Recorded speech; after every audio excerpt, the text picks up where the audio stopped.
മഴ മുന്നറിയിപ്പുകൾ ഇന്നലെയും ഉണ്ടായിരുന്നു. ഇന്നലെ മുന്നറിയിപ്പ് പോലെ എല്ലായിടത്തും പെയ്തല്ലോ അല്ലേ? അവിടെ തിരുവനന്തപുരത്ത് മെഡിക്കൽ കോളേജിൽ വരെ മഴ പെയ്ത് വെള്ളം കയറിയതാണ് നമ്മൾ കണ്ടത്. മഴ ശക്തമാകുമെന്നുള്ള മുന്നറിയിപ്പ് കാലാവസ്ഥാ നിരീക്ഷണ കേന്ദ്രത്തിൽ നിന്ന് ഇപ്പോഴും വരുന്നുണ്ട്. വടക്കൻ കേരളത്തിൽ മഴയ്ക്ക് സാധ്യതയെന്നാണ് മുന്നറിയിപ്പ്.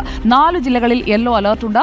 മലപ്പുറം, കോഴിക്കോട്, വയനാട്, കണ്ണൂർ ജില്ലകൾക്കാണ് മഴ മുന്നറിയിപ്പ്. സംസ്ഥാനത്ത് വരും ദിവസങ്ങളിലും മഴ തുടരുമെന്ന് കാലാവസ്ഥാ നിരീക്ഷണ കേന്ദ്രം അറിയിച്ചു. സുനിഷ അയലൂർ നമുക്കൊപ്പം. Sunisha Ayalur, good evening.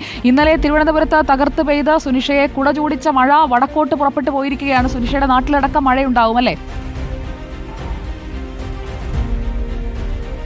അതെ സുജയ, ഇന്നലെ തിരുവനന്തപുരത്ത് നിന്നാണ് അലേർട്ട് പറഞ്ഞതെങ്കിൽ ഇന്ന് എൻ്റെ നാട്ടിലെ കണ്ണൂരിലടക്കം യെല്ലോ അലേർട്ട് പ്രഖ്യാപിച്ചിട്ടുണ്ട് എന്ന് പറയുകയാണ്. അതായത് കണ്ണൂർ, വയനാട്, കോഴിക്കോട്, മലപ്പുറം ഈ 4 ജില്ലകളിലാണ് യെല്ലോ അലേർട്ട് നൽകിയിരിക്കുന്നത്. ശക്തമായ മഴയ്ക്കുള്ള സാധ്യത, ഒറ്റപ്പെട്ട മഴയ്ക്കുള്ള സാധ്യതയുണ്ട് എന്നുള്ളതാണ്. കഴിഞ്ഞ ദിവസം ഒരുപക്ഷെ 3 മണിക്കൂറേക്കൊക്കെ ഇങ്ങനെ അലേർട്ട് നൽകേണ്ട സാഹചര്യമായിരുന്നു ഇന്നലെ ഉണ്ടായിരുന്നത്. റെഡ് അലേർട്ട് പറയുന്നു, പിന്നീട് ഓറഞ്ച് അലേർട്ടിലേക്ക് മാറ്റുന്നു. അങ്ങനെ 3 മണിക്കൂറിൽ ശക്തമായ മഴ പെയ്യുമെന്നുള്ളതായിരുന്നു. നിലവിൽ ഏതായാലും ഇന്നും അതേ രീതിയിൽ ഒറ്റപ്പെട്ട മഴയ്ക്കുള്ള സാധ്യത കാലാവസ്ഥാ കേന്ദ്രം പറയുന്നുണ്ട്. പ്രധാനമായും വടക്കൻ കേരളത്തിലാണ് എന്നുള്ളതാണ്. കണ്ണൂർ, മലപ്പുറം, വയനാട്, കോഴിക്കോട് ജില്ലകളിലാണ്. ഒപ്പം തന്നെ മധ്യ കേരളത്തിലടക്കം ഈ ഇടവിട്ടുള്ള മഴയ്ക്കുള്ള സാധ്യത കൂടി പറയുന്നുണ്ട്. ഇനി അലേർട്ട് ഇല്ല എന്ന് വെച്ച് മഴ പെയ്യില്ല എന്ന് കരുതേണ്ട എന്നൊരു മുന്നറിയിപ്പ് കൂടി കാലാവസ്ഥാ കേന്ദ്രം നൽകുന്നുണ്ട്.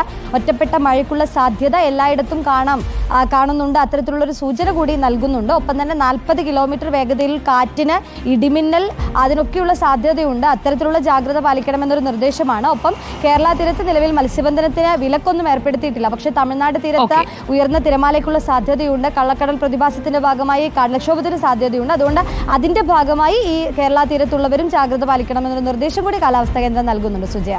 ഓക്കെ, സുനിഷ അയലൂരാണ് വിവരങ്ങൾ നൽകിയത് തിരുവനന്തപുരത്ത് നിന്ന്.